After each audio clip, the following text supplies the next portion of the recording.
Ah! Hello. It's your fine lad, Bertegue 5. Now, let me ask you, what month is it? You all know what month it is, because every single business on the planet that has some kind of image is changing everything to skeletons, pumpkins, bats, vampires, and all sorts of junk. Yes, that's right. It's October, the month, the spookiest month of the year, and I'm afraid, my peoplenies, that I have decided to follow suit. Yes, I'm being one of those boring people who's going with the trend and not doing anything inventive. So today I was thinking of doing an episode of The Hat to schedule the next event in the Bertegue 5 streaming series, because I will be doing mostly streams from now on, now that my studies are back on, but I'll whip out the occasional edit when I can. They just might not be as high quality or as high frequency as before, because this is second year of university degree level physics. This is scarier than anything this month has to offer. So instead of the hat, I have the mask. I'm going to put names in this mask and then draw names out of the mask, and it's going to be quite handy actually. I can try and block up the eye holes just with my fingers by sticking them right in there like that. But it's got this kind of veil on the back, so I can shield my hand, so everything is completely shielded from my eyes as I fish around in the mouthpiece for a game to play. And I do indeed have a selection of spooky games to play for you all.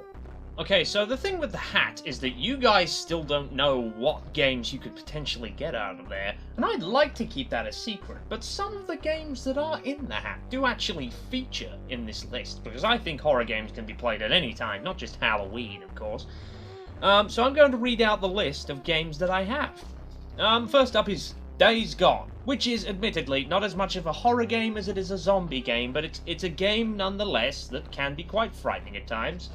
In the mask it goes. Batman Arkham Asylum.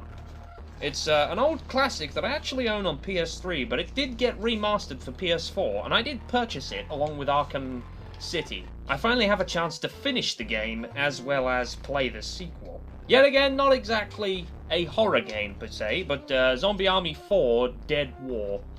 And it wouldn't be The Mask without Resident Evil, would it? Which is a game that I, of course, have already started playing, but I am eager to continue and even finish one day playing, because it's mighty fun. Resident Evil is mighty fun, no matter how difficult it gets.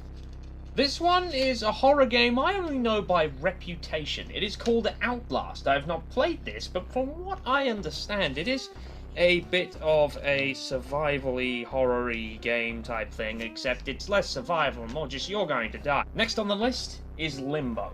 Now, I've heard of this game before. In fact, I've seen some level of game. Like, I see little clips of gameplay on the internet every now and then, but not too frequently, and it looks goddamn harrowing. Like, it's not, it kind of reminds me of Little Nightmares, in a way, of the short amount of gameplay that I have seen. The only trouble is, I've watched playthroughs of Little Nightmares. I've watched maybe 3 or 4 different playthroughs of both games, because I enjoyed the story too much that I just could not help myself but drill my way through this. So I know when all the jump scares are, it's not going to be as good to play. But Limbo is fresh off the press. In terms of my experience, so it's going to be brilliant. And last but not least, I don't know if I can really consider this a horror game, but I kind of do, because the whole point is that it's a psychological nightmare throughout the entire experience. It is, of course, Control. I mean, after all, this is a universe where people's psychological activity can have an influence on the collective unconsciousness of humanity and cause breaches in reality where some things that do only exist in human minds come forth and try to kill everyone. So, with this final name, in the mask it goes, and then it's time to start picking. I'm wondering, should I put my hand in there, or should I shake the mask around until something bleeds out of the eye holes? Because I think that sounds way more sinister. So I'm just going to mix all these around. Come out, you bugger! Game title. Ooh, spooky. Let's see what spooky name came out of the mask. Oh, No, no, no, no, no, no. Resident Evil! I couldn't think of a better game. I was actually kind of hoping it was Resident Evil because I think I left it off on a bit of a cold note. Plus, you know, it's a game that just keeps on giving. Like, there's new parts of the story that keep advancing it. If I sit here talking, I'll be talking forever. So, yeah, thank you for watching the mask, I should say. And I'll see you in the stream this Wednesday, you bastards. Get away from Bertegue 5.